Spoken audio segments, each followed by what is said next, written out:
बिहारी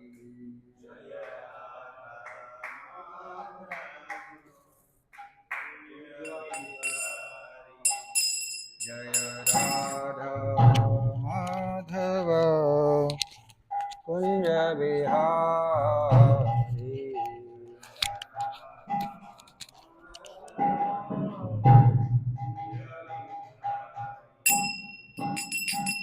गोपीजन वल्लभा गिरिवरधारी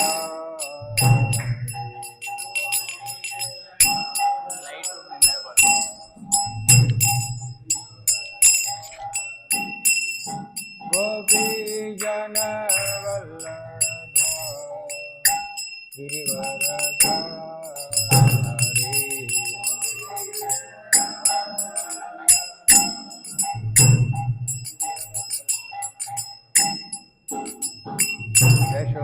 यशोदानन्दन व्रजनरञ्जन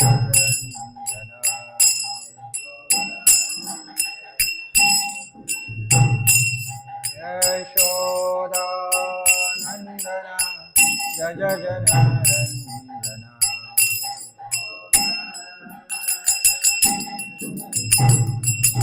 यमुनतीरा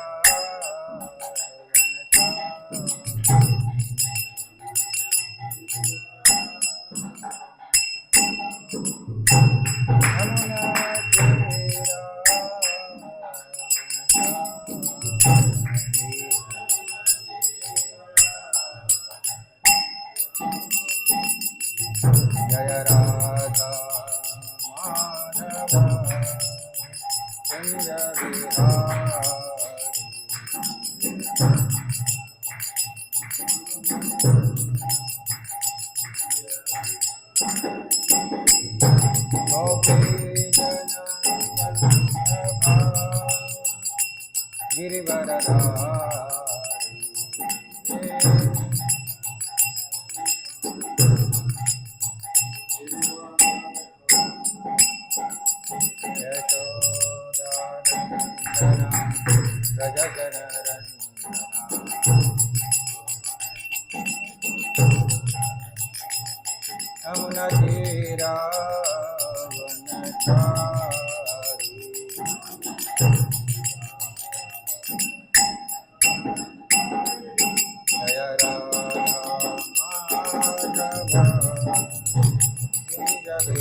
माधव कुंज बिहारी गिरिवरधारी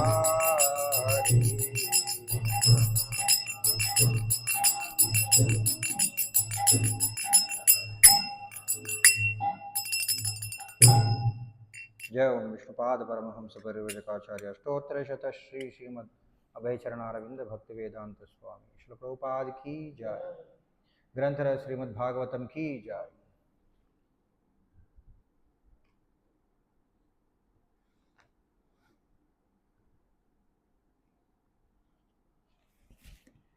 ओम नमो भगवते वासुदेवाय।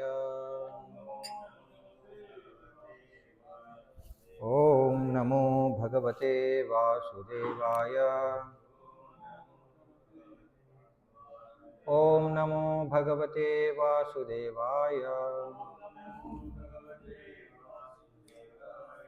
श्रीमद्भागवतं चतुर्थस्कंदं 6వ अध्यायं श्लोकं संख्या 40।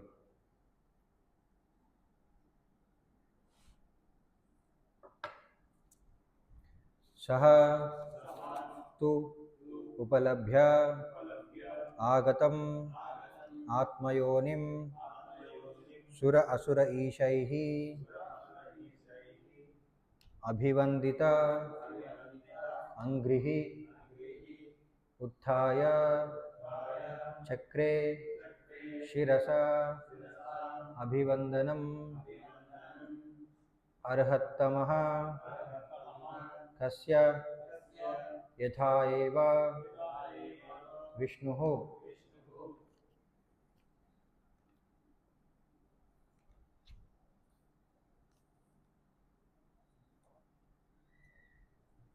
सतूपलभ्यागतमात्मयोनिम् सतूपलभ्यागतमात्मयोनिम् सुरासुरेशैरभिवन्दिताङ्घ्रिः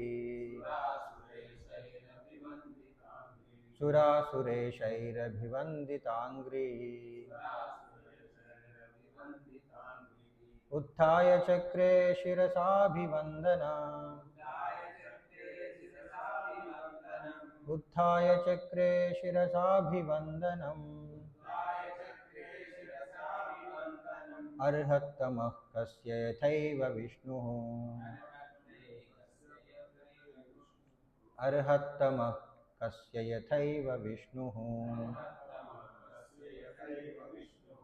सतूपलभ्यागतमात्मयोनिम् सुरासुरेशैरभिवन्दिताङ्घ्रिः उत्थाय चक्रे शिरसाभिवन्दनम् अर्हत्तमः कस्य यथैव विष्णुः सतूपलभ्यागतमात्मयोनिम् सुरासुरेशैरभिवन्दिताङ्घ्रिः उत्थाय चक्रे शिरसाभिवन्दनम् अर्हत्तमः कस्य यथैव विष्णुः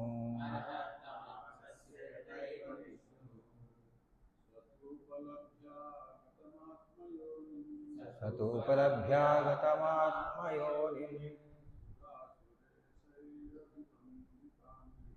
सुरासुरेशैरभिवन्दिताङ्घ्रिः उत्थाय चक्रे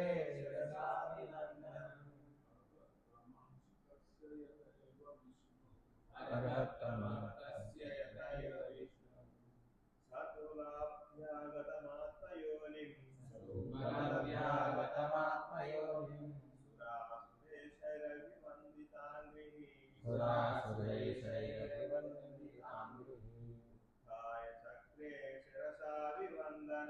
उत्थाय चक्रे शिरसाभिवन्दनम्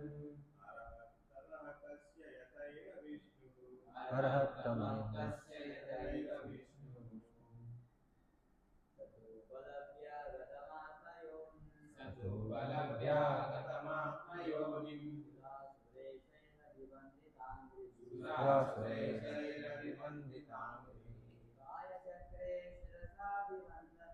उत्थाय चक्रे शिरसाभिवन्दनम् अर्हत्तमः कस्य यथैव विष्णुः ఆన్లైన్లో ఎవరైనా చెప్తారా? హరే కృష్ణ ప్రభు. చెప్పండి.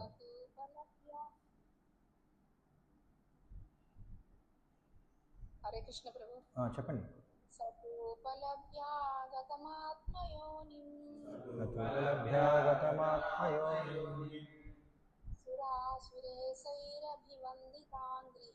సురాసురేశైరభివందితాంఘ్రిः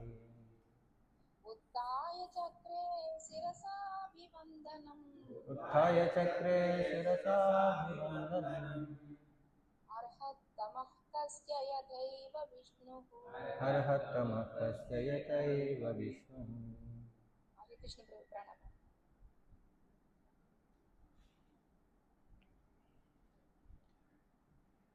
सह शिवुडु तू कानी उपलभ्य गांची आगतं వచ్చిన ఆత్మయోనిం బ్రహ్మదేవుడు సుర అసుర ఈశైః దేవదానవులు యందు పరమశ్రేష్ఠుడు అభివందిత అంగ్రిః యవ్వాని పాదములు అర్చనీయములో ఉత్థాయ లేచి నిలబడి చక్రే కావించెను శిరస శిరము వంచి అభివందనం వందనము అర్హత్తమ వామనదేవుడు కస్య కశ్యపుముని యొక్క యథా ఏవ వలే విష్ణు విష్ణువు. అనువాద మరియు భాష్యం కృష్ణ కృపామూర్తి అభయచరణారవింద భక్తి వేదాంత స్వామి శ్రీల ప్రభుపాద వారిచే. శివుని పాదపద్మములు దేవదానవులు ఇరువురి చేతను అర్చింపబడినట్టివి. అంతటి మహోన్నత స్థితి కలవాడయును బ్రహ్మదేవుని గాంచినంతటా అతడు వెంటనే లేచి నిలబడి వామనదేవుడు కశ్యపుమునికి వందనమునర్చినట్లు వంగి నమస్కరించాడు. భాష్యం. కశ్యపుముని జీవిత తత్వములకు చెందినట్టివాడు. జీవతత్వములకు చెందినట్టివాడు. కానీ అతడు విష్ణు అవతారముకు వామనదేవుని పుత్రునిగా బడిసి ఉండెను. ఆ విధముగా విష్ణువు దేవదేవుడే అయినను కశ్యపుమునికి వందనములు కావించాను. అదేవిధముగా శ్రీకృష్ణ భగవానుడు బాల్యమున తల్లిదండ్రులైన నంద యశోదలకు వందనములు కావించేటివాడు. అదే రీతిగా కురుక్షేత్ర రణల సమయమున అతడు ధర్మరాజు పాదములను స్పృశించాను. ధర్మరాజు పెద్దవాడొకటే దానికి కారణం.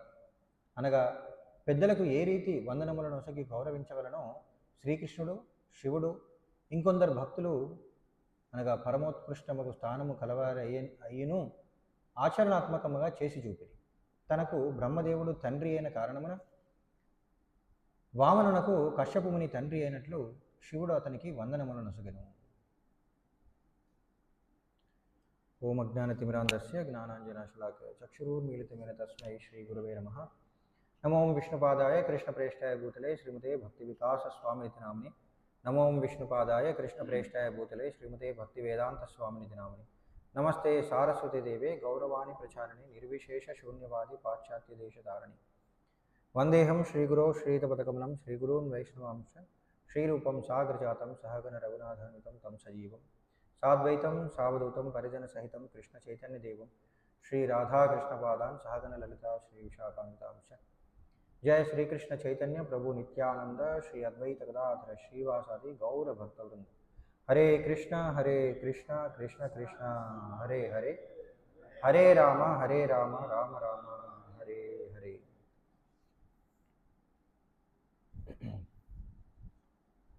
దేవతలందరితో కలిసి బ్రహ్మదేవుడు మరి వారందరూ చేసిన అపరాధానికి గాను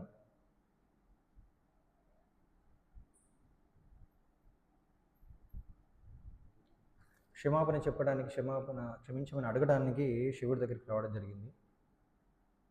మరి దీనికి అందరికీ కారణం దక్షుడు శివుడు తనకు గౌరవం ఇవ్వట్లేదని చెప్పి దక్షుడు శివుడికి గౌరవం ఇవ్వకపోవడం వలన ఆయన్ని అవమానించడం వలన ఈ విధమైన తర్వాత ఏం జరిగిందనేది మనం ఈ సందర్భంలో చూస్తున్నాం. మరి ఇప్పుడు ఇక్కడ ఎప్పుడైతే బ్రహ్మదేవుడు దేవతలందరితో కలిసి శివుడి దగ్గరికి వచ్చారో శివుడు చాలా ఉన్నత స్థానంలో ఉన్నప్పటికీ ఇక్కడ ఏం చెప్పబడింది, దేవదానవులు ఇరువురి చేతను అర్చింపబడినట్టి శివుడి యొక్క పాదపద్మములు. అంటే శివుడు అంతటి స్థానంలో ఉన్నాడు. దేవతలు దానవులు అందరూ కూడా శివుడిని పూజిస్తారంట, అందరూ గౌరవిస్తారు. చూడండి, గొప్పవారు అంటే మంచివారు గౌరవించడం ఒక ఎత్తు, చెడ్డవారు కూడా అంటే చెడు మంచి అని మనం వాడుతున్నాం ఇక్కడ. దానవులను చెడ్డవారు అనొచ్చా? అనకూడదా?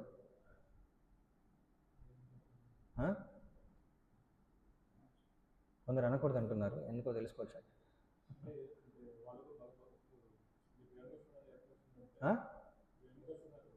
హిరణ్యకశిపుడు ఉన్నాడు.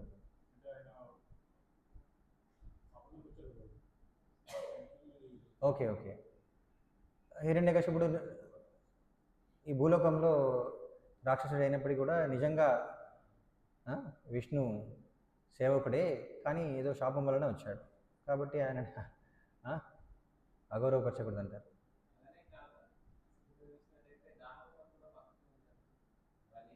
దానవుల్లో కూడా భక్తులు ఉన్నారు.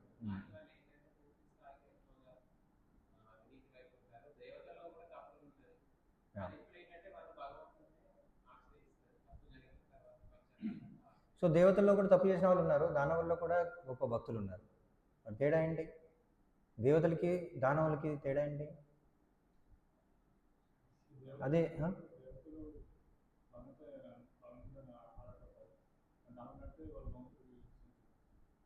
దేవతలు భగవంతుని యొక్క ఉన్నత స్థితిని, భగవంతుని యొక్క ఉన్నత స్థానాన్ని అంగీకరించి భగవంతుడు విధించిన నియమాలను పాటించడానికి ప్రయత్నిస్తూ ఉంటారు. పూర్తిగా నియమాలను పాటించడానికి ప్రయత్నిస్తూ ఉంటారు అన్నమాట, ఆ స్థాయికి వెళ్ళడానికి. కానీ దానవులు ఏంటంటే భగవంతుడు ఇచ్చిన నియమాలను అంగీకరించారు, భగవంతుడి యొక్క ఉన్నత స్థితిని కూడా అంగీకరించారు. మరి అందులో కొందరు భక్తులు ఉన్నారంటే, సో ఆ విధంగా ఏంటంటే కొన్ని ఎక్సెప్షన్స్ ఉన్నాయి ఇక్కడ అక్కడ కూడా.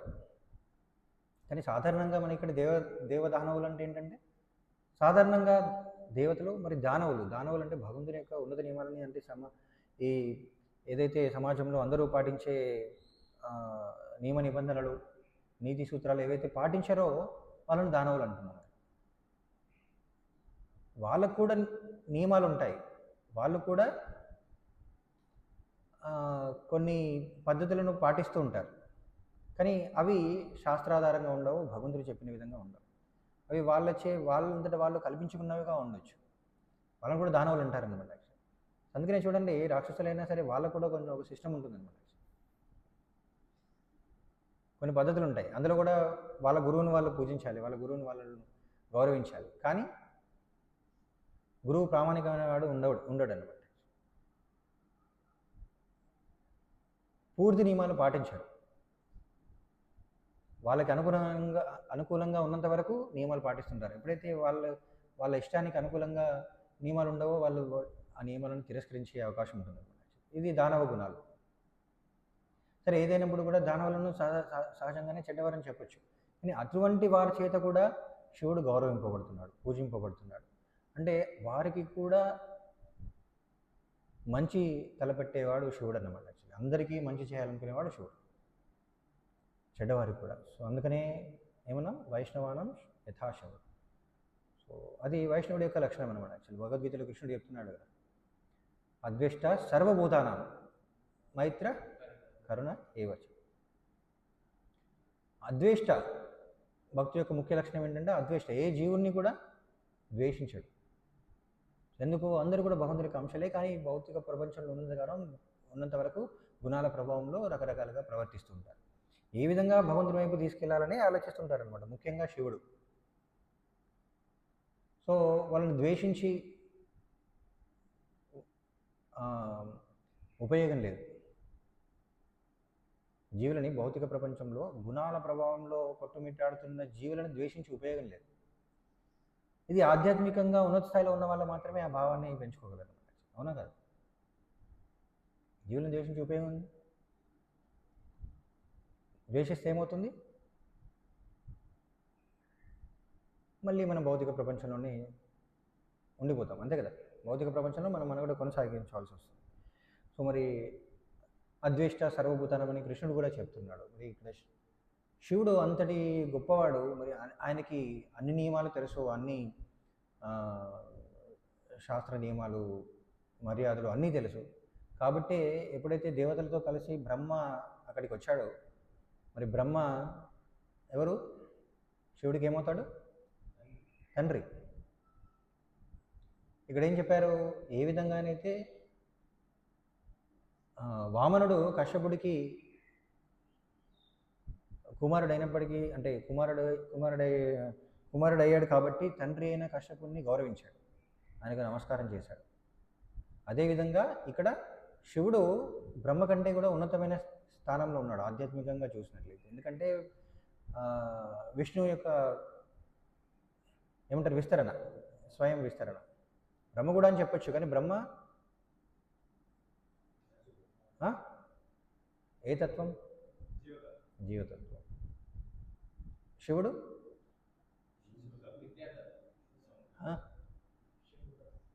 శంభుతత్వం అని, అది విష్ణుతత్వం, జీవతత్వం, మధ్యలో శంభుతత్వం అన్నమాట. అంటే జీవతత్వం కంటే కూడా ఉన్నతమైన స్థితిలో ఉన్నాడు శివుడు కదా. సో ఆ ఉన్నత స్థానంలో ఉన్నప్పటికీ కూడా మరి భౌతిక ప్రపంచంలో తన స్థానానికి అనుగుణంగా ఆయన బ్రహ్మకి మర్యాదనిస్తున్నాడు అన్నమాట. మరి అంతా బాగానే ఉంది. ఈ మర్యాద ఏదో మొదట్లోనే దక్షుడికి ఇస్తే ఇంతవరకు జరిగేది కదా కదా, అవునా కదా. శివుడికి అన్ని మర్యాదలు తెలుసు. ఆ మర్యాద ఇవ్వలేదని చెప్పేసి దక్షుడు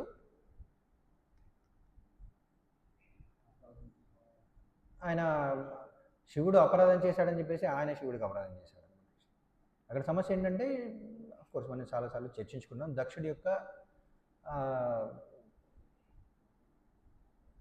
దురవగాహన అనమాట. యాక్చువల్ ఆయనకి సరైన అవగాహన లేదు, ఆధ్యాత్మిక అవగాహన లేదు. ఆయన ముందు నుంచే శివుడి నుండి గౌరవాన్ని ఆశించాడనమాట. యాక్చువల్లీ కానీ అది భౌతిక స్థలంలో ఆయన అలా ఆశించవచ్చు, కానీ ఆ శివుడి యొక్క ఆధ్యాత్మిక స్థానాన్ని ఆయన అర్థం చేసుకోలేకపోయాడు. సో అది అసలైన సమస్య అనమాట. చూడండి, ఒకవైపు దక్షుడు ఏం చేశాడంటే తన శివుడి యొక్క భౌతిక స్థితిని మాత్రమే ఆయన పరిగణలోకి తీసుకున్నాడు అనమాట. ఆయన నా అల్లుడు కాబట్టి నాకు గౌరవం ఇవ్వాలని అనుకున్నాడు. ఆధ్యాత్మిక స్థితి ఆయనకు తెలియలేదు. కానీ శివుడు ఇక్కడ బ్రహ్మ తన తండ్రి అయినప్పటికీ కూడా కేవలం తండ్రి అని ఆయన గౌరవం ఇవ్వడం అంటే ఆధ్యాత్మికంగా బ్రహ్మ తనకంటే తక్కువ స్థాయిలో ఉన్నప్పటికీ కూడా భౌతికమైన స్థాయిని కూడా ఆయన పరిగణలోకి తీసుకొని ఆయన గౌరవం ఇచ్చాడు. ఈయన భౌతిక స్థాయిని కూడా పరిగణలోకి తీసుకొని గౌరవం ఇచ్చాడు. ఆయన భౌతిక స్థాయిని పరిగణలోకి తీసుకొని గౌరవాన్ని ఆశించాడు.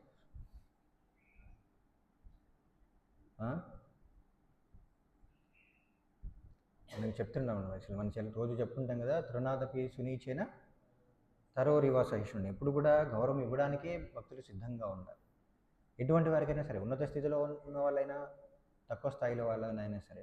అంటే తక్కువ స్థాయిలో ఉన్న వాళ్ళకి గౌరవం ఇవ్వాలని కాదు, అంటే భగవంతుడు ఈ భౌతిక ప్రపంచంలో ఉన్నంత వరకు మనం పాటించవలసిన విధి నియమాలు కొన్ని ఇచ్చాడనమాట. వాటిని పాటిస్తూ ఉండాలి. ఇక్కడ శివుడు అవి పాటిస్తున్నాడు అనమాట. శివుడు కేవలం ఆధ్యాత్మిక స్థితిని పరిగణలోకి తీసుకొని బ్రహ్మకి గౌరవం ఇవ్వాల్సిన అవసరం లేదు అని తను అనుకోలేదు. ఏదైతే ఈ భౌతిక ప్రపంచంలో శరీర స్థాయిలో పాటించవలసిన విధి నియమాలు ఏవైతే ఉన్నాయో అవి పాటిస్తున్నాడు. మనం చూస్తుంటాం, కొందరు ఏమంటారు, అందరూ కూడా సమానమే, అందరూ భగవంతుని యొక్క అంశలే, ఆత్మలే, కాబట్టి ఎవరికి గౌరవం ఇవ్వాల్సిన అవసరం లేదు, అందరూ సమానమని కొందరు వాదిస్తుంటారు అన్నమాట. కానీ కాదు, భౌతిక ప్రపంచంలో ఈ శరీరంలో బద్ధస్థితిలో ఉన్నంత వరకు మనం భగవంతుడు మనకిచ్చిన భౌతిక ప్రపంచంలోని జీవులు పాటించవలసిన నియమాలు ఏవైతే ఇచ్చాడో వాటన్నింటి కూడా పాటిస్తూనే ఉండాలి. పాటించకపోతే ఏం జరుగుతుంది, ఈ విధంగా జరుగుతుంది అన్నమాట. ఎన్నో పరిస్థితుల్ని, అంటే అవాంఛిత పరిస్థితుల్ని ఎదుర్కోవాల్సి వస్తుంది. మనం సాధారణంగా కూడా గమనిస్తుంటాం, మన కుటుంబాల్లో కూడా అనేక శుభకార్యాలు జరిగినప్పుడు కానీ అనేక కార్యాలు జరిగినప్పుడు మనం ఎంతోమందిని ఆహ్వానిస్తుంటాం, లేకపోతే మనం ఇతరులు ఆహ్వానించినప్పుడు మనం అక్కడికి వెళ్తుంటాం. అక్కడ కూడా ఈ మర్యాద వ్యతిక్రమణలు చాలా జరగడం మనం గమనిస్తుంటాం, అవునా కదా. అప్పుడే బంధువుల మధ్య విభేదాలు వస్తుంటాయి. మనం ఇక్కడ చాలామంది ఉన్నాం, ఆన్లైన్లో కూడా చాలామంది ఉన్నారు, అనేక కుటుంబాల వాళ్ళు ఉన్నాం కదా. ప్రతి కుటుంబంలో ఇది జరిగిందా లేదా? బంధువుల మధ్య విభేదాలు అనేటివి రకరకాల కారణాలతో ఉండొచ్చు, కానీ ప్రతి ఇంట్లో మాత్రం ఖచ్చితంగా ఈ మర్యాద వ్యతిక్రమణ వలన సమస్య అనేది ఖచ్చితంగా జరుగుతుందన్నమాట. చాలా అరుదు, అందరూ సరిగా మర్యాద తెలుసుకొని ప్రవర్తించడం అనేది ముఖ్యంగా కలియుగంలో చాలా చాలా అరుదు అన్నమాట. చాలా చాలా అరుదుగా చూస్తుంటాం అన్నమాట. యాక్చువల్లీ కొందరు వాళ్ళ యొక్క అహంకారాన్ని పక్కన పెట్టేసి అందరికీ గౌరవం ఇచ్చేసి, అందరికీ మర్యాదలు ఇచ్చేసి, అందరినీ ప్రేమించి బంధువులందరినీ సమానంగా చూడడం అనేది చాలా అరుదుగా చూస్తుంటాం. కానీ అలా ఉన్నవారు అందరి చేత ప్రేమింపబడతారు, ఎందుకంటే వాళ్ళని అందరూ ప్రేమిస్తారు కాబట్టి. ప్రభుపాల వారు కూడా ఒకసారి ప్రభుపాల వారిని ఒక భక్తుడు అడిగారు అనమాట, Prabhupad, how is it that every one loves you? Prabhupada గారు మిమ్మల్ని అందరూ ఎలా ప్రేమించగలుగుతున్నారు? అందరూ మిమ్మల్ని ప్రేమిస్తారు, ఎవరు కూడా మిమ్మల్ని ద్వేషించరు, ఎలా సాధ్యమవుతుంది అని చెప్పేసి అంటే ప్రభుపాల వారు ఏం సమాధానం ఇచ్చారు?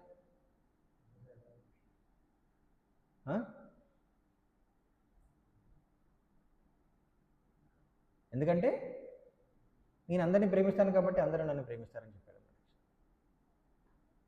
అలా అందరికీ మనం గౌరవించినప్పుడు మనల్ని కూడా అందరూ గౌరవిస్తారు. సో ఇక్కడ మనం గమనించినట్లయితే అంటే భౌతిక శరీరంలో ఉన్నంత వరకు, భౌతిక ప్రపంచంలో జీవించినంత వరకు వాళ్ళు ముక్త స్థితిలో ఉన్నప్పటికీ కూడా, జీవన్ముక్త స్థితిలో ఉన్నప్పటికీ కూడా భౌతిక ప్రపంచాన్ని కొన్ని మర్యాదలు పాటించవలసి ఉంటుంది. కొన్నిసార్లు మనం చెప్పుకుంటుంటాం, అవధూతలని చెప్పుకుంటుంటాం. అవధూతలు ఎలాంటి భౌతిక మర్యాదలు పాటించారు. ఎందుకంటే వాళ్ళు పాటించకూడదు అని కాదు, వాళ్ళ యొక్క ఆధ్యాత్మిక స్థితి అదనమాట. యాక్చువల్లీ వాళ్ళు భౌతిక చైతన్యంలో ఉండరు కాబట్టి అలా ప్రవర్తిస్తుంటారు. వాళ్ళలో ఏ భౌతిక కలుషితం మనం చూడమన్నమాట. యాక్చువల్లీ అంటే భౌతిక గుణాల చేత వాళ్ళకి కలుషితం కాదు. వాళ్ళకి ఎటువంటి భౌతిక కోరికలు కానీ భౌతిక లోపాల వాళ్ళను మనం చూడలేము. పూర్తిగా భగవంతుని చైతన్యంలో ఉంటారన్నమాట. మనం ముందు శ్లోకంలో చూసాం కదా, ఏంటది? బ్రహ్మభూత స్థితి అంటే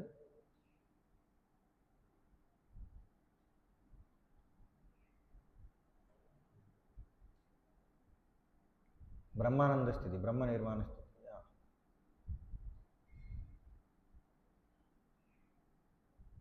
బ్రహ్మభూత స్థితి, పూర్తిగా ఆధ్యాత్మిక చైతన్యంలో ఎప్పుడు కూడా భగవంతుని చింతనలో ఉండే వాళ్ళు అవధూతలు అన్నమాట. మరి అలాంటి వారి నుండి మనం సాంఘిక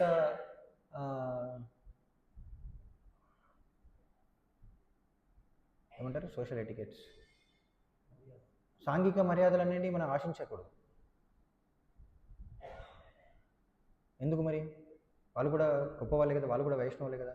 వైష్ణవులు అంటే భగవంతుని చైతన్యంలో ఉన్నవాళ్ళు. వాళ్ళు ఎందుకు మరి ఇతరులకి గౌరవం ఇవ్వరు?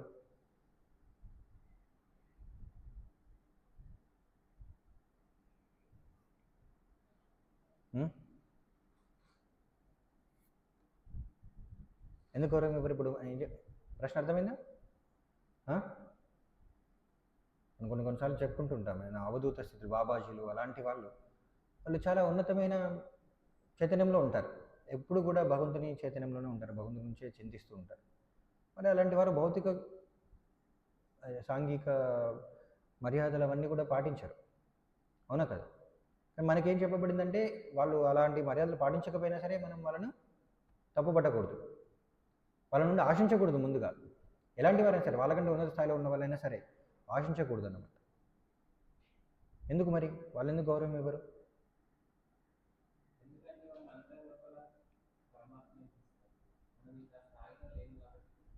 అదే కదా, ఇప్పుడు భక్తుడు ఇక్కడ ఏం చెప్తున్నారు, కృష్ణుడు కూడా చెప్తున్నాడు. ఇప్పుడు ఇంతకుముందు మనం భగవద్గీత శ్లోకం చెప్తున్నాం కదా, అద్వేష్ట సర్వభూతానాం మైత్ర కరుణ యోచ, అంటే అందరినీ సమానంగా చూస్తారు భక్తుడు. మరి అలాంటి భక్తుడు కూడా అందరికీ గౌరవం ఇస్తాడు, సాంఘిక నియమాలు పాటిస్తాడని చెప్పుకున్నాం.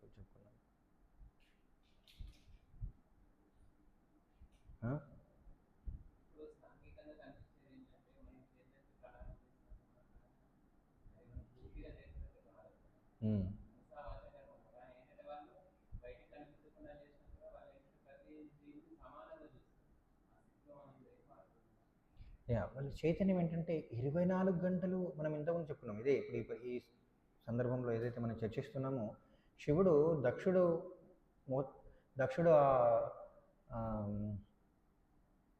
సభకు వచ్చినప్పుడు శివుడి యొక్క చైతన్యం ఏంటి? పూర్తిగా భగవంతుని చింతనలో ఉన్నాడు. పూర్తిగా అంటే బాహ్య చైతన్యం అనేది ఆయనకు లేదనమాట. చుట్టూ ఏం జరుగుతుందనే చైతన్యం ఆయనకు లేదు. ఈ అవధూతలు ప్రతిరోజు ప్రతి గంట జీవితం అంతా అదే చైతన్యంలో ఉంటారు, ఎప్పుడు అదే చైతన్యంలో ఉంటారు. బాహ్య చైతన్యం ఈ సాంఘిక వ్యవహారాలన్నీ కూడా వాళ్ళకి వాళ్ళు ఆ సాంఘిక వ్యవహారాలకు వాళ్ళు అతీతం అన్నమాట. వాటిలో ఏమాత్రం కూడా పాల్గొనరు. వారి యొక్క స్థితి వేరు. మరి శివుడు మాత్రం మొదట దక్షిణని చూసినప్పుడు మాత్రం అలాంటి చైతన్యంలో ఉన్నాడు. ఆయన భగవంతుని చింతనలో ఉన్నాడు. కానీ తర్వాత ఇప్పుడు మాత్రం మళ్ళీ సాంఘిక నియమాలన్నీ కూడా పాటిస్తున్నాడు. అవునా కదా? బ్రహ్మను గౌరవించడానికి లేచి నిలబడ్డాడు, అంటే ప్రణామాలు అర్పించాడు. సో వంగి ప్రణామాలు అర్పించాడని, వందనం చేశాడని చెప్పి చెప్పబడింది ఇక్కడ. మరి ఏంటంటే శివుడు ఎందుకు అలా చేయవలసి వచ్చింది? ఎప్పుడు కూడా మరి అప్పుడు భగవంతుని చైతన్యంలో లేడా అంటే ఉన్నాడు. కానీ కొందరు వైష్ణవులు ఏంటంటే వాళ్ళు ఇతరులకి ఆదర్శంగా ఉండడానికి భౌతిక తలంలో వాళ్ళు ప్రవర్తిస్తూ ఉంటారనమాట. వాళ్ళు కూడా పూర్తి కృష్ణ చైతన్యంలో ఉంటారు. 24 గంటలు జీవితం అంతా కూడా కృష్ణ చైతన్యంలోనే ఉంటారు. కానీ వాళ్ళు భౌతికంగా కూడా ఇతరులతో ఎలా వ్యవహరించాలనేది వాళ్ళు ఆచరించి చూపిస్తూ ఉంటారు అన్నమాట. కానీ అక్కడ మనం అవధూతలని ఎవరైతే చెప్పుకున్నామో వాళ్ళు ఏంటంటే వాళ్ళు ఏమాత్రం కూడా ఆ యొక్క ట్రాన్స్ ఏమంటారు సమాధి స్థాయి నుండి ఎప్పుడు బయటికి రారు. ఇంకా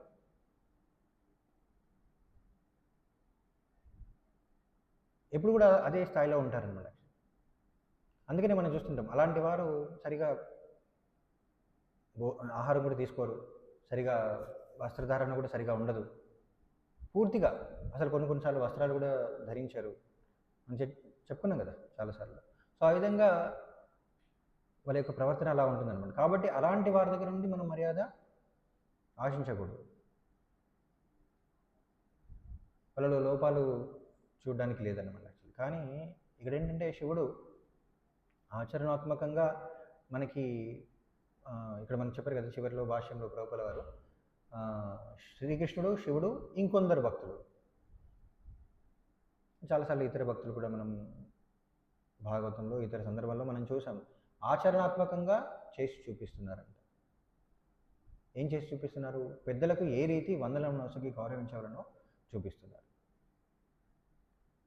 పెద్దలంటే భౌతికంగా అయినా సరే వాళ్ళు పెద్ద ఉన్నత స్థాయిలో ఉంటే వాళ్ళని గౌరవించాలి, ఆధ్యాత్మికంగా వాళ్ళు చిన్న వాళ్ళైనా సరే. సో అలా మనం చూస్తున్నాం. మనం ఒకసారి నేను స్వయంగా గమనించాను. పరమ పూజ్య భక్తి వికాస్ మహారాజు గురు మహారాజ్ వారు ఒకసారి హైదరాబాద్లో ఉన్నప్పుడు ఆయన ఆశ్రమంలో ఉన్నారు. అంటే ఆయన గది బయట నిలబడి ఉన్నారు. అందరూ భక్తులు వచ్చేసి ఆయన దర్శనం చేసుకొని అందరూ ప్రణామాలు చేస్తున్నారు అన్నమాట. ఒక వరిష్ఠ భక్తుడు, అంటే వరిష్ఠ అంటే వయసులో పైబడిన ఒక భక్తుడు, అంటే గురు మహారాజ్ యొక్క శిష్యుడే, గురు మహారాజ్ దగ్గరే దీక్ష తీసుకున్నాడు. కానీ ఆయన వయసులో చాలా పెద్దవాడు అనమాట. 80కి పైగా ఉన్నాయి అనమాట. 80కి పైగా ఆయన వయసు. సో ఆయన ఆతృతగా ఆయన అంటే అంత పెద్ద వయసు అంటే సరిగా నడవలేకపోతారు, ఇక్కడికి ఊరికే బయటికి వెళ్ళారు కదా. అయినా సరే గురు మహారాజ్ దర్శించుకోవాలని చెప్పేసి చాలా దూరం నుండి వచ్చాడనమాట. సో ఎప్పుడైతే గురు మహారాజు ఆయనను దూరంగా చూశారో ఆయన మహారాజ్ దగ్గరికి వెళ్ళాలి, ప్రణామం చేయాలి, కనబడాలని చెప్పేసి ఆయన కష్టపడి నడుస్తున్నాడు అనమాట. మహారాజు పరిగెత్తుండి కిందికి వచ్చారనమాట. మెట్లపై నుంచి మెట్లు దిగేసి కిందికి వచ్చేసి ఆయన దగ్గరికి వచ్చి ఇలా మీరు ఎందుకు అలా వస్తున్నారు అని చెప్పేసి మాట్లాడారు. అంటే ఆధ్యాత్మికంగా ఆయన ఉన్నత స్థానంలో ఉన్నాడు, గురువు స్థానంలో ఉన్నాడు. అయినప్పటికీ కూడా ఈయన యొక్క వయసుకి ఆయన గౌరవం ఇచ్చేసి దగ్గరికి వచ్చి మాట్లాడారు అనమాట. సో ఇలా వైష్ణవులు ఏంటంటే ఆచరణాత్మకంగా చేసి చూపిస్తుంటారు. అంటే ఏంటి మన ఇక్కడ ఎలాగైతే శివుడు, కృష్ణుడు కూడా వామనుడు రూపంలో వచ్చినప్పుడు కశ్యప ముని తన తండ్రి కాబట్టి ఆయన గౌరవించాడంట. అందుకని కృష్ణుడు ఏం చేశాడు?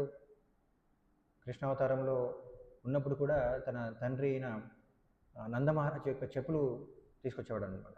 ఉదయాన్నే నందమహారాజు బయటికి వెళ్తుంటే కృష్ణుడు బాల్యంలో తన తండ్రి యొక్క చెప్పులు తీసుకొచ్చేసి ఇచ్చేవాడంట బయటికి వెళ్ళే ముందు. సో అలా అంతేకాకుండా ఇంకేం చేశాడు? ఏం చెప్పారు భాషలో ప్రభుపాల వారు గుర్తుందా?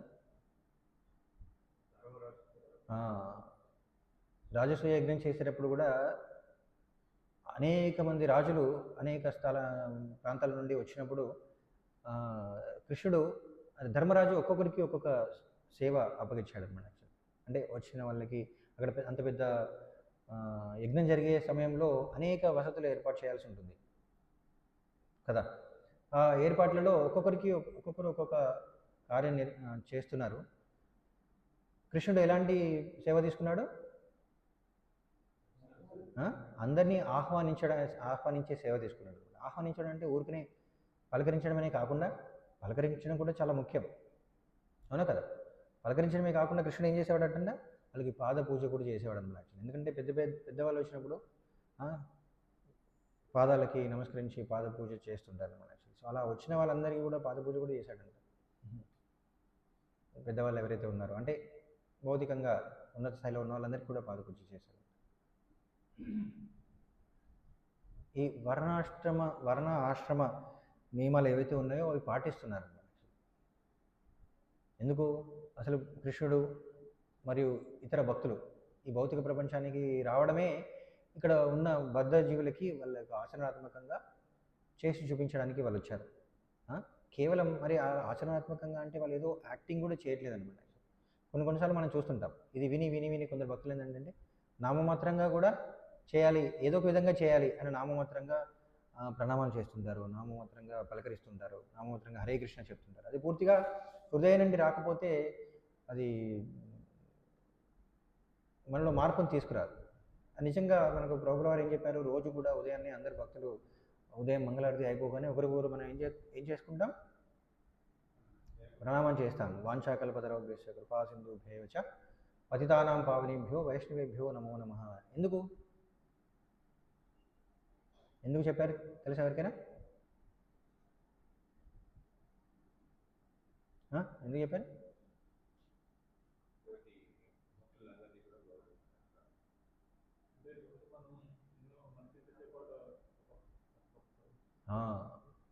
భక్తులందరితో కలిసి పని చేస్తున్నప్పుడు, సేవ చేస్తున్నప్పుడు తెలిసి తెలియకుండా ఎన్నో అపరాధాలు చేస్తుంటాం. ఎందుకంటే మనం ఒక పనిలో ఉన్నప్పుడు సడన్గా ఇప్పుడు చూస్తుంటాం, ఒకరు మందిరాన్ని శుభ్రం చేస్తుంటారు. అప్పుడు వేరే వాళ్ళకి ఇంకేదో అవసరం ఉండి మందిరం లోపలికి వచ్చారనుకోండి, ఏమవుతుంది? ఎందుకు మరి మళ్ళీ పాడైపోతుంది, మళ్ళీ అక్కడ పాద ముద్రలు పడిపోతుంటాయి. అక్కడ కోపం వస్తుంది, అది సహజం. కానీ సాధారణంగా అలా రాకూడదు, బట్ మనకి వస్తుంది మరి. ఎందుకంటే మళ్ళీ చేస్తున్నాం, కొద్దిసేపు ఆగొచ్చు కదా, సంథింగ్ అలా మనకు అనిపిస్తుంది. చిన్న ఉదాహరణ, అలా మనం చేసే సేవల్లో కొన్నిసార్లు మనం ఇతరులతో కొన్నిసార్లు వాళ్ళకి అపరాధం చేయొచ్చు, కొన్నిసార్లు ఎన్నో తప్పులు జరుగుతుంటాయి.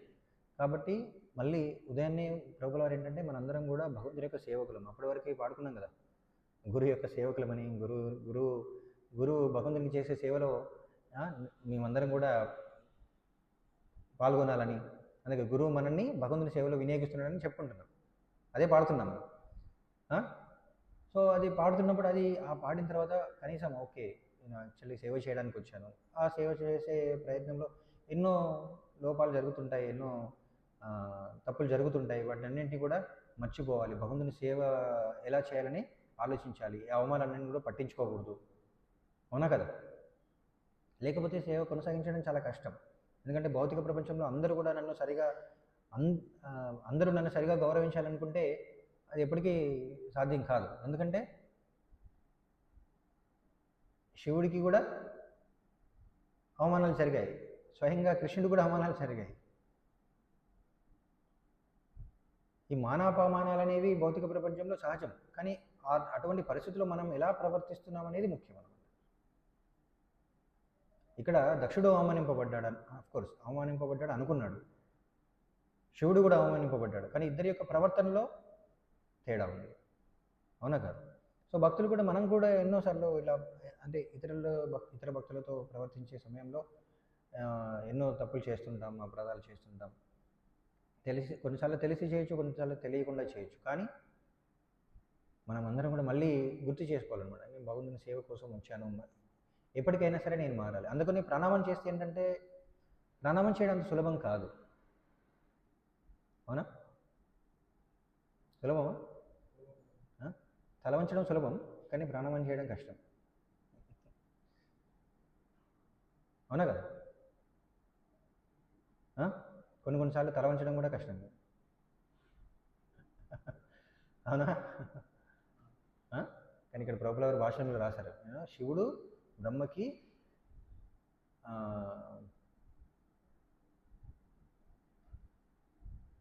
చూడండి, వందనం ఉనర్చినట్లు వంగి నమస్కరించాను అని చెప్పారు. సో అలా ఏంటంటే మన వంగి ప్రణామాలు అర్పించడం, శిరస్సు వంచి ప్రణామం చేయడం కూడా అంత సులభమేం కాదు కొందరికి. కానీ కొన్నిసార్లు శిరస్సు వంచి ప్రణామం చేసినా సరే నిజంగా ప్రణామం చేసే భావన కొందరికి ఉండకపోవచ్చు. రెండు కూడా ఉంటాయి అన్నమాట. కానీ సరైన భావనతో నిజంగా ఆచరణాత్మకంగా మన శరీరాన్ని కూడా అలా శిరస్సు వంచి ప్రణామం చేస్తే మనలో ఉన్న అహంకారం అనేది తొలగిపోతుంది. సో నిజంగా ఎవరైనా మీకు సాక్షాత్కారం కలిగిందనుకోండి, లేదు అప్పుడప్పుడు తెలియకుండానే నాలో అహంకారం కలుగుతుంది, మనకు అప్పుడప్పుడు అనిపిస్తుంది, అవునా కదా? అప్పుడప్పుడు అనిపిస్తుంది, అరే అప్పుడు ఆ భక్తుడితో అలా ప్రవర్తించి ఉండకూడదు, నాకు కొంచెం అహంకారం వలన అలా జరిగింది, మళ్ళీ ఇంకొకసారి అలా చేయకూడదని కొన్నిసార్లు అనిపిస్తుంది. వెంటనే మనం వెళ్ళి వాళ్ళకి క్షమాపణ చెప్పకపోవచ్చు, కానీ ఏంటంటే మళ్ళీ వాళ్ళకి ప్రణామాలు చేసామనుకోండి, నెమ్మదిగా మనలో ఉన్న అహంకారం తగ్గే అవకాశం ఉంటుంది. ప్రయత్నించి చూడొచ్చు, అందరు కూడా ప్రయత్నించి చూడండి. యాక్చువల్లీ ఎప్పుడు కూడా ప్రతి ఒక్కరు కూడా ప్రణామం చేసి చూడండి, అంటే ప్రణామం చేసి వాంఛాకల్పతరుభ్యస్య కృపాసింధుభ్యశ్చ పతితానాం పావనేభ్యో వైష్ణవేభ్యో నమో నమః నిజంగా బయటికి అనేసి వాళ్ళకి వినబడే విధంగా చెప్పి నిజమైన భావనతో చేసి చూడండి, అహంకారం తగ్గుతుంది ఖచ్చితంగా. సో దానికి అంటే అహంకారానికి ఇదే ఔషధం అని చెప్పి కూడా చెప్పారన్నమాట. దానికి విరుగుడు ఏంటి? అహంకారం తగ్గాలంటే అందరినీ గౌరవించాలి. సో గౌరవించాలంటే ప్రణామం అనేది దానిలో ముఖ్యమైన అంగం అనమాట. అందుకని మనం చూసాం, మొన్ననే చర్చించుకున్నాము, ఎవరు రఘునాథ్ దాస్ గోస్వామి ఏం చేశారంట, ప్రతిరోజు 1,00,000 మంది వైష్ణవులకి ప్రణామాలు చేశారంట. 1,00,000 మంది కంటే వైష్ణవులందరూ కూడా 1,00,000 సార్లు ప్రణామాలు చేసేవారు. వాళ్ళు వైష్ణవులు కనబడిన ప్రతిసారి ప్రణామాలు చేసేవారనమాట. ప్రణామాలు అంటే ఊరికనే హరే కృష్ణ అనడమే కాదు, నిజంగానే శిరస్సు వంచి ప్రణామాలు చేసేవారనమాట. ఎందుకంటే అది మనలోని అహంకారాన్ని తొలగిస్తుంది. సో అలా ఇక్కడ మరి శివుడు అంతటి వాడు కూడా అలా అందరినీ గౌరవించాడు, దేవతలందరినీ కూడా వాళ్ళకి తగిన విధంగా వాళ్ళందరినీ కూడా గౌరవించాడు. కానీ ఎప్పుడైతే బ్రహ్మ అక్కడికి వచ్చాడో ఆయనకి శిరస్సు వంచి ప్రణామం చేశాడంట, ఆయన యొక్క స్థానానికి గౌరవం ఇచ్చి. సో మరి దానితోనే అర్థమవుతుంది బ్రహ్మ ఏ కార్యం కోసమైతే ఇక్కడికి వచ్చాడో అది ఖచ్చితంగా సఫలీకృతం అవుతుంది. ఎందుకు? బ్రహ్మ దేవతలందరినీ కూడా తీసుకొచ్చారు. మనం ఇది ఎన్నోసార్లు చూసాం. ఎప్పుడైతే ఈ సృష్టి ఏమంటారు, దేవతలందరినీ కూడా యజమానులు, ఈ సృష్టి అందరికీ యజమానులు ఎవరైతే, వాళ్ళ మధ్య ఈ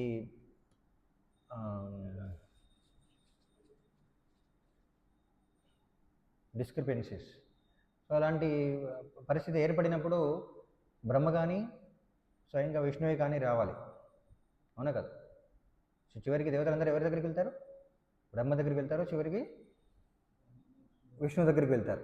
సో వాళ్ళే వచ్చి సమాధానపరచాల్సింది. కానీ బ్రహ్మ ఇక్కడ బాధ్యత తీసుకొని దేవతలందరినీ కూడా శివుడి దగ్గరికి తీసుకురావడం జరిగింది. మరి ఎప్పుడైతే శివుడు బ్రహ్మకి లేచి నిలబడి నమస్కారం చేశాడో ఖచ్చితంగా బ్రహ్మ చెప్పిన మాటకి గౌరవం ఇస్తాడు శివుడు అని మనకు అర్థమవుతుంది, అవునా కదా? సో అందుకనే చెప్పారనమాట. యాక్చువల్లీ పిల్లలు ఎప్పుడు కూడా తల్లిదండ్రులకు గౌరవం ఇవ్వాలి. తల్లిదండ్రులకి పిల్లలకి మధ్య ప్రేమ బంధం అనేది ఉండొచ్చు, ప్రేమ సంబంధం అనేది ఉండొచ్చు. కానీ పిల్లలు చిన్నపిల్లలుగా ఉన్నప్పుడు తల్లిదండ్రుల భుజాలపైకి ఎక్కేసి లేకపోతే గుండెలపైన తన్నుతుంటారు అని చెప్పేసి అంటుంటారు, అవునా కదా? అది తర్వాత కాలంలో తల్లిదండ్రులు అది గుర్తు చేసుకొని చాలా ఆనందపడుతుంటారు కూడా. నా పిల్లవాడు చిన్నప్పుడు నా గుండెలపైన ఆడుకునేవాడు అని చెప్పేసి చూస్తుంటాం కదా. తల్లిదండ్రులు పడుకొని పిల్లల్ని పైన కూర్చోబెట్టుకొని ఆడుకుంటుంటారు. బాగుంటుంది, అవన్నీ గుర్తు చేసుకోవడానికి, అవన్నీ అలా ఆడుకోవడానికి బాగుంటుంది. కానీ పెద్దగా అయిన తర్వాత కూడా అలానే చేస్తే ఆ? ఏంటి? సో పెద్ద అయిన తర్వాత కూడా అలా చేస్తే బాగుండదు అనమాట. యాక్చువల్లీ ఎప్పుడైతే పిల్లలు పెద్దగా అవుతారో వాళ్ళు తల్లిదండ్రులను ఎలా గౌరవించాలంటే, ప్రేమ సంబంధం ఉండొచ్చు కానీ ప్రేమ సంబంధం మనం చూసాం. ఆ, అర్జునుడు ఇంద్రలోకానికి వెళ్ళినప్పుడు ఇంద్రుడు ఏం చేశాడు? అర్జునుడిని కౌగిలించుకొని తన ఆసనం పైన కూర్చోబెట్టుకున్నాడు. అంటే సమానమైన స్థానాన్ని ఇచ్చాడు. అలా చేయొచ్చు, అది చాలా, అది ఒక విధంగా చెప్తే ఆ, ఇంద్రుడు చాలా ప్రేమను చూపించాడు అర్జునుడి పైన కదా, అంతేనా? అంతేగాని అంత పెద్ద అయిన తర్వాత ఎత్తుకొని తిరగలేదు కదా. అలా ఆశించలేము. అందుకని ఈ రోజుల్లో మనం చూస్తున్నాం పిల్లలు ఏంటంటే మా తండ్రే కదా, తండ్రిని అంటే గౌరవమైన వాక్యాలతో ఏమంటారు, సంబోధించాల్సిన అవసరం ఏముంది?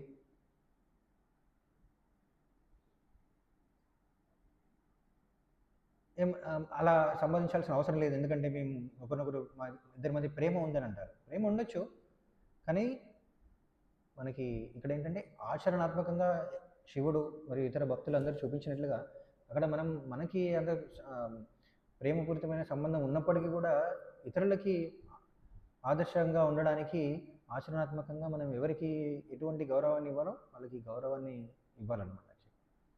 గౌరవాన్ని కేవలం కొందరు ఏమంటారంటే మనసులో ఎప్పుడు కూడా తండ్రిని గౌరవిస్తాను అంటారు, కానీ మనసులోనే కాదు, అది ఆచరణాత్మకంగా మనం చేసి చూపించాలి. తల్లిదండ్రులకనే కాదు, అందరికీ కూడా. చాలామంది ఇది ఒక సమస్య ఉందన్నమాట. యాక్చువల్లీ ఈ రోజుల్లో ప్రస్తుతం ఉన్న సమాజంలో ఏంటంటే చాలామంది ఒకరొకరు అందరూ గౌరవించుకోవాలి, కానీ ఇలా కాళ్ళకి నమస్కరించడం లేకపోతే ప్రణామం చేయడం ఇవన్నీ అవసరం లేదని చాలామందికి ఉంటుందన్నమాట. ముఖ్యంగా పాశ్చాత్య దేశాల్లో ఎక్కువ, ఇప్పుడు భారతదేశంలో కూడా పెరిగిపోతుంది. ఎందుకంటే వాళ్ళను అనుకరిస్తున్నారు కదా, ఇంకా అనుకరిస్తూనే ఉన్నారు, అది పెరిగిపోతుంది అన్నమాట. పాశ్చాత్య దేశాల్లో అది చాలా ఆశ్చర్యంగా చూస్తున్నారు ఇప్పటికీ కూడా. అంటే వాళ్ళకి అది తెలియదు, దాని యొక్క విలువ తెలియదు అన్నమాట యాక్చువల్లీ. కానీ అది మనం ఒక ఆచరణాత్మకంగా ఎప్పుడైతే మనం ఇలా ప్రణామం చేయడం కానీ నిజంగా ఆచరణాత్మకంగా చేస్తామో, అంటే శారీరకంగా ఏమంటారు, ఎలా నిజంగానే మన ఇంద్రియాలను ఉపయోగించి శరీరాన్ని ఉపయోగించి మనం ప్రణామం చేస్తామో అప్పుడు నిజంగా అది చాలా ప్రభావాన్ని చూపుతుంది మన మనస్సు పైన, అంతేకాకుండా ఇతరుల పైన కూడా. మనం ఎప్పుడైతే తల్లిదండ్రులకు కానీ గురువులకు కానీ ప్రణామం చేస్తామో అది మన మనస్సుని కూడా అహంకారం రాకుండా, మన మనసులో అహంకారం తలెత్తకుండా చేస్తుంది అన్నమాట. కానీ ఈ రోజుల్లో అలా కాకుండా ఏంటంటే మనం చూస్తున్నాం తల్లిదండ్రులకి అసలు కనీస గౌరవం కూడా ఇవ్వట్లేదు అన్నమాట. తల్లిదండ్రులందరూ చెప్తుంటారు నా మాట వినట్లేదు, మాటే వినట్లేదు, ప్రణామం ఎలా చేస్తారు కదా. ఇక్కడ ఏంటంటే శివుడు ఎప్పుడైతే ప్రణామం చేశాడో అప్పుడు ఖచ్చితంగా బ్రహ్మ యొక్క మాట వింటాడని నమ్మకం కలుగుతుంది, అవునా కదా. బాహ్యంగా మాత్రం గౌరవించి తర్వాత మాట వినకపోతే అది కూడా నిజంగా గౌరవించడం కాదు. నామమాత్రంగా గౌరవించి వాళ్ళు చెప్పిన మాటకు మాత్రం విలువ ఇవ్వకపోతే అది కూడా నిజమైన గౌరవం కాదు. అందుకని మనం తర్వాత శ్లోకాల్లో చూస్తాం, బ్రహ్మ చెప్పిన విషయానికి శివుడు దాన్ని అంగీకరించి దేవతలందరినీ కూడా క్షమిస్తాడన్నమాట. ఆఫ్కోర్స్ వాళ్ళకి తగిన విధంగా, వాళ్ళకి అర్థమయ్యే విధంగా వాళ్ళకి చిన్న చిన్న శిక్షలు కూడా విధిస్తాడు. కానీ బ్రహ్మ మాటకి విలువనిచ్చి అందరిని కూడా క్షమించాడనమాట. అలా ఆచరణాత్మకమైన మర్యాద పాటించడం అనేది చాలా చాలా ముఖ్యం అన్నమాట. మనందరం కూడా ఈ కృష్ణ చైతన్య సంఘంలో ప్రభులవారు ఇవన్నీ కూడా మొదట్లో పాశ్చాత్య దేశాల్లో ప్రచారం చేసే సమయంలో చాలామందికి తెలియదు, నెమ్మదిగా అన్నీ నేర్పించారు. ఇప్పుడు భారతదేశ సంస్కృతి అనేది అందరికీ నేర్పించాలి, అంతటా వ్యాపింపజేయాలని చెప్పేసి భారతదేశం అంటే మన వైదిక సంస్కృతి, అది అంతటా వ్యాపింపజేయాలని ప్రభులవారు కోరుకున్నారు. ఎందుకంటే దీనివలన సమాజంలో అనేక సమస్యలకి పరిష్కారం లభిస్తుంది మనకి. అనేక సమస్యలు తలెత్తకుండా ఉంటాయి మర్యాద పాటించడం వల్ల. సో కాబట్టి సమాజంలో అందరూ శాంతిగా ఉండాలంటే ఈ నేను సాంఘిక మర్యాదని పాటించడం అనేది చాలా చాలా ముఖ్యం అన్నమాట. ప్రభుల వారు అది నేర్పించారు, అందరూ కూడా అది పాటించాలని ఆశించారన్నమాట. కానీ దురదృష్టం ఏంటంటే మనకి ఇప్పుడు భారతదేశంలోనే అలాంటి మర్యాద ఎవరు పాటించట్లేదు అన్నమాట. ప్రపంచవ్యాప్తంగా భారతీయులు పాటించే సంస్కృతిని అందరూ గౌరవిస్తున్నారు. భారతదేశ సంస్కృతి గొప్పదని అందరూ గౌరవిస్తున్నారు. కానీ భారతీయులు మాత్రం దాన్ని మర్చిపోతున్నారు. రెండు జరుగుతున్నాయి. మిగతా దేశాల్లో గుర్తిస్తున్నారు, భారతదేశ సంస్కృతి యొక్క గొప్పతనాన్ని గుర్తిస్తున్నారు. కానీ భారతదేశంలో రోజు రోజుకి అది పాటించే వాళ్ళ సంఖ్య తగ్గిపోతుంది. ఇతర దేశాల్లో అసలు లేదు, కానీ ఇప్పుడిప్పుడే ప్రభుల వారి వలన కొంచెం కొద్దిగా నేర్చుకుంటున్నారు. సో అది ఏ సమాజంలోనైతే ఈ యొక్క మర్యాద విలువలన్నిటివి, మర్యాద సూత్రాలన్నిటివి అందరూ పాటిస్తారో ఆ సమాజం అనేది చాలా గొప్ప స్థాయిలో ఉంటుందన్నమాట.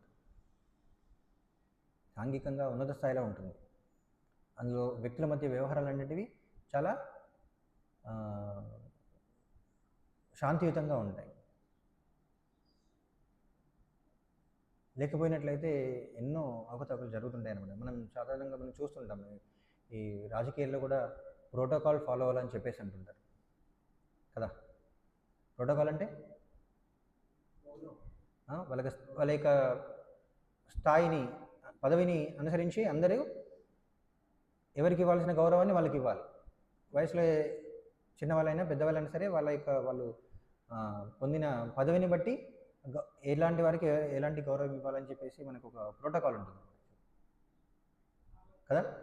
అలాగే ఈ భౌతిక సమాజంలో కూడా ఒక ప్రోటోకాల్ అందరూ ఫాలో అవ్వాలన్నమాట. ఎవరెవరిని ఎలా గౌరవించాలనేది అందరూ కూడా ఫాలో అవ్వాలి. అప్పుడు మనస్పర్ధలకి అవకాశం లేకుండా ఉంటుంది. కానీ ఈ రెండు కూడా ముఖ్యమైనమాట. ఇటు సాంఘిక మర్యాద అనేది పాటించడం ముఖ్యమే, అదేవిధంగా వ్యక్తుల యొక్క ఆధ్యాత్మిక స్థితిని అర్థం చేసుకోవడం కూడా ముఖ్యమే. హరే కృష్ణ. ఎవరికైనా మన ప్రశ్నలు ఉన్నాయి?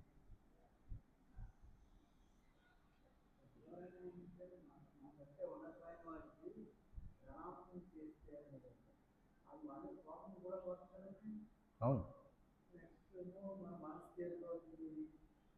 అవును అవును మనం ఇతరులకి ప్రణామం చేస్తే, పెద్దవారికి కావచ్చు, కొన్నిసార్లు చిన్నవారికైనా సరే, మనం ఏమైనా అపరాధం చేసినా అనిపిస్తే ప్రణామం చేస్తే చాలా వాళ్ళకి మన పట్ల ఉన్న కోపం పోతుంది.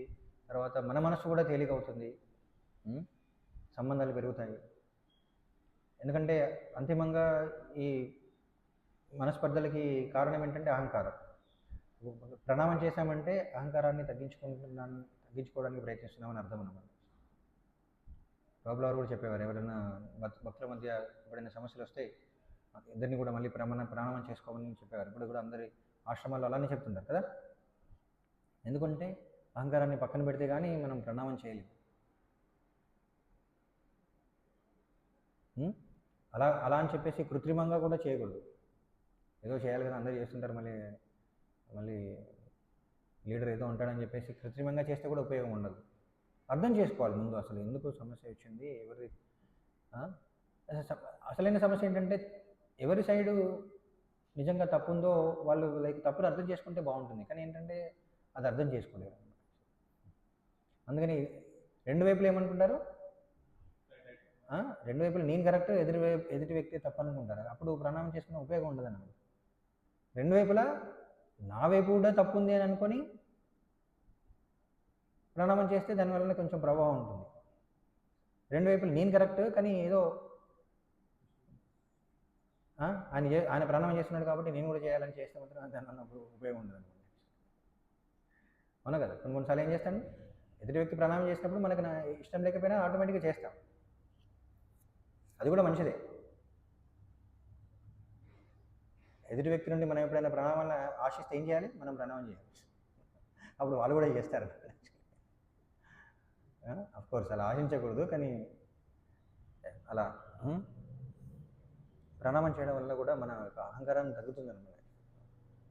అది అహంకారం అనేది చాలా సూక్ష్మంగా ఉంటుంది, చాలాసార్లు మనం గుర్తించలేము. చాలాసార్లు గుర్తించడం చాలా కష్టం అన్నమాట. యాక్చువల్లీ అందరూ అన్ని సందర్భాల్లో గుర్తించడం కష్టం. కొన్నిసార్లు ఏమవుతుందంటే మనం భక్తుల మధ్య కొన్ని మనస్పర్ధలు ఏర్పడినప్పుడు సరే చూస్తాను, ఆ భక్తుడు వచ్చేసి నాకు ప్రణామం చేస్తే నేను ప్రణామం చేస్తాను అనుకుంటాను.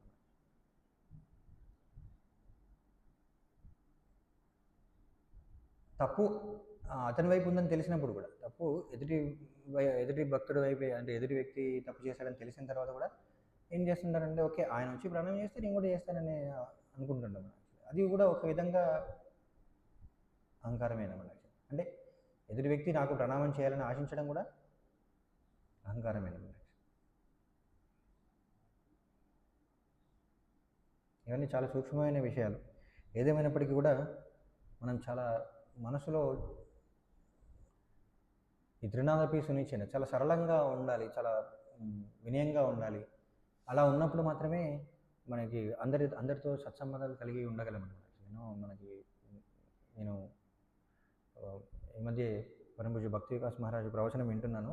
ఆయన జయానంద ప్రభుల వారి శిష్యులు జయానంద ప్రభు రథయాత్రల్లో ప్రభుల వారు పాశ్చాత్య దేశాల్లో రథయాత్రలు జరిపినప్పుడు అన్ని రథాలు తయారు చేసిన భక్తుడు అన్నమాట. చాలా గొప్ప భక్తుడు.